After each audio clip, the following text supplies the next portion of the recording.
back to August of 2000, the seventh running of the Brickyard 400. Bobby Labonte passed Rusty Wallace for the lead on lap 146. The two battled for the remaining 14 laps, but Labonte held on to take the checkers. The victory was one of four in 2000 for Labonte and helped propel him to his first and only Cup championship.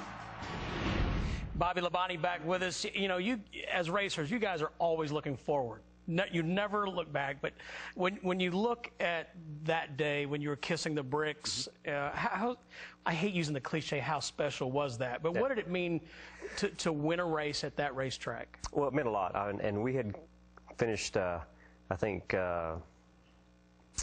second, third, second, and first, something like that.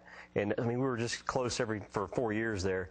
And we got there that weekend, and just something special that whole year, obviously. And we were competitive week in and week out, and we got there and had a great car throughout practice and qualifying and throughout the race. I mean, right there at the end, we were able to pass Rusty Wallace with a few laps to go. And yeah, Jimmy was on the radio, slow down, slow down, slow down, slow down more. I'm like, dude, I can't slow down anymore. I'm going as slow as I can. Almost. The car was that good. It was just that good, you know. And yeah, I mean, to win there is really special.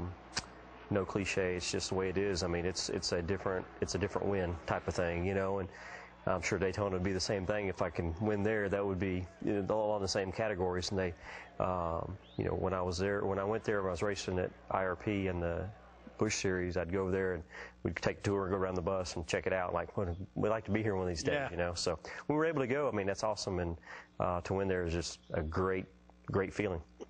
Yeah, I'm curious, you won the championship in 2000. We started, excuse me, the chase format in 2004, and this year, a brand new point system. What are your thoughts about the new point system? You touched on it briefly in the last segment.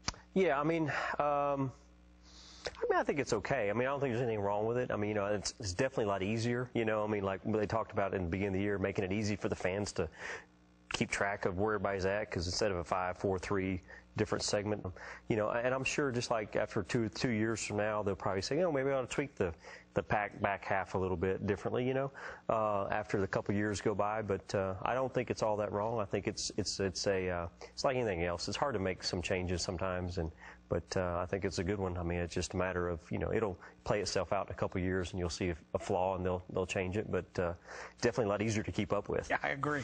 I wasn't too good at math. Your team has done something I think is phenomenal. Once a quarter, you're doing something humanitarian or charitable. The first quarter, we followed you down to the hospital here in Charlotte where Jordan Jemsek needed a bone marrow transplant, which she got, and she is cancer-free. We're happy to report. And then the Barium Springs Children's Home. How did all that come up, and how is it, I mean, how are you looking at that situation? Well, it's a great thing for our race team.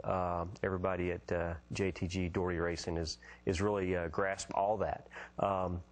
We're racing here, but we're also doing the right things here, you know. And I mean, which we should say, there is no free time when the season starts. Oh no, before, no, you know. no. The pit crew guys, they were there before I was. I mean, I got to be there like 2 hours at the Barium Springs, and they were there showing the kids how to do pit stops and doing all kinds of stuff, activities with them.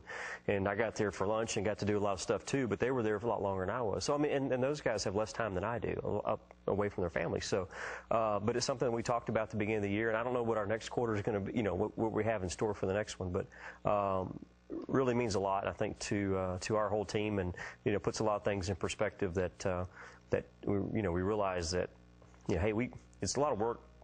We get away from home a lot, but we get to do really cool things when we get to go race, and to be able to do that and give back to the community is awesome. I mean, it's just a small token, really. At the end of the day, when you look back at right now, it's the time that we spent was so small in comparison to what we really do.